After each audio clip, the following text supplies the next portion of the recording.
Good morning, everyone. We're continuing here in the laws of KASHRUS of Rabbi Yamin Forst, and today he speaks out a little bit more what exactly is the prohibition of Chalav Akum, of the milk of a non-Jew.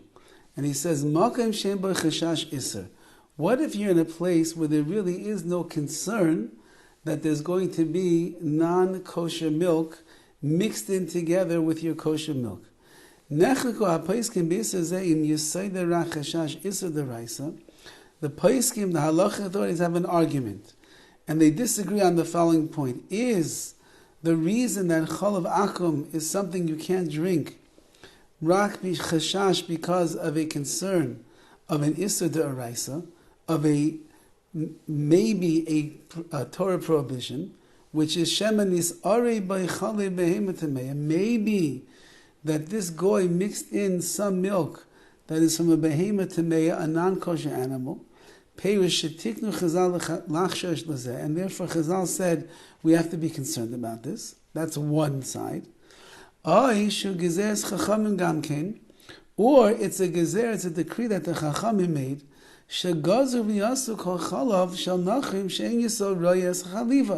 They came along and they said any milk that a Jew has not watched the chaliva, the milking process, it was only done by a non-Jew, you are not going to be allowed to drink it, mishum sheyesh lefamim chashash eruv chalav tameh, because sometimes, in fact, you have a concern that the non-Jew does mix in chalav tameh with that. V'yasu af b'makom she'en chashash klal. And therefore, even in a case where you're not really concerned, once they made a gezer, once they made a decree that says that you're not allowed to drink any milk that a Jew did not watch during the milking process, then you're going to be stuck. You won't be allowed to drink it. Now, l'sfor ezu hashniya milvad chashash iser deraisa yesh by gezer derabanan gamkin.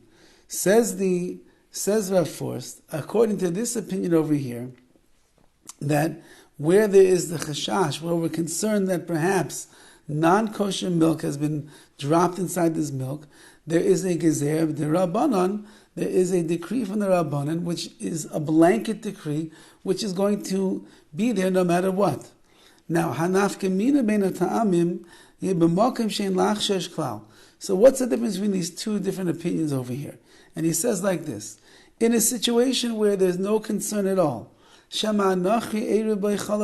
you're not concerned at all that the non-Jew put non-kosher milk from a non-kosher animal into this pot of milk. For example, if you could find a city where there's no non-kosher animals, in this particular city there's only kosher animals. There's cows and there's lambs and there's goats. There's no chazer, there's no pig, there's no horses, there's nothing like that. So it's impossible that this goy would have got his hands on non-kosher milk. Therefore, he writes, you don't have to worry about any mixture of tameh, of impure milk from a non-kosher animal getting into the milk. Now,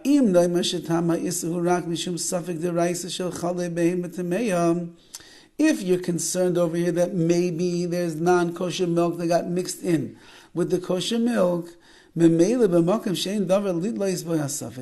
that would mean automatically if you live in a place where there is no concern that such a thing would happen, because there are no non-kosher animals in this city, why should we ever say then that the milk that was milked by the non-Jew is going to be a problem?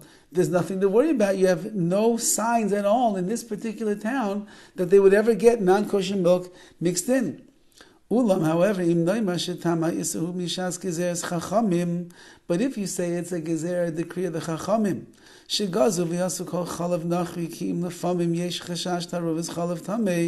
they said all non-Jewish milk is going to be a problem because there are chashashas, there are times when the non-Jew would end up mixing non-kosher milk in there. In milvad chashash taruvis chalav tamei yesh gezer derabanan mefurashes li'asa chalav shel nachi.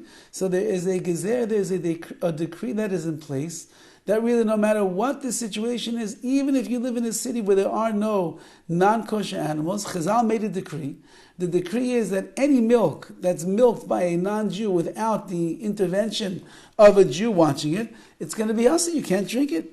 Im kain, if that's the case,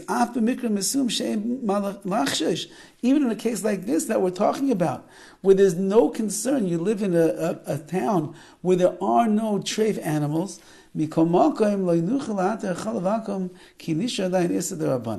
nevertheless, according to the second opinion, there's a blanket decree that extends over all milk that was milked by a non-Jew without the intervention and the partnership over here of the Jew, and therefore it's going to remain in its state of Isser, prohibition. If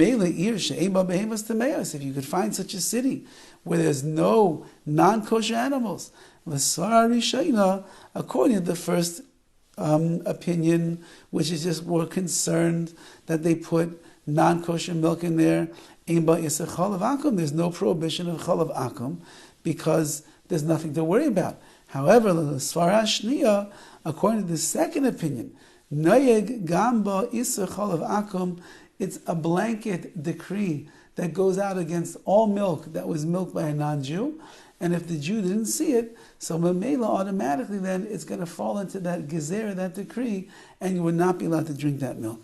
Now this is an important discussion because it's going to bring us to, either tomorrow or the next day, it's going to bring us to one of the great discussions in America and countries of the like, where the FDA has very strong regulations in place, and therefore, even though there are no Jews that are around watching, are you allowed to rely upon the FDA's regulations that they're not allowed to put non-kosher milk into the milk that's being served?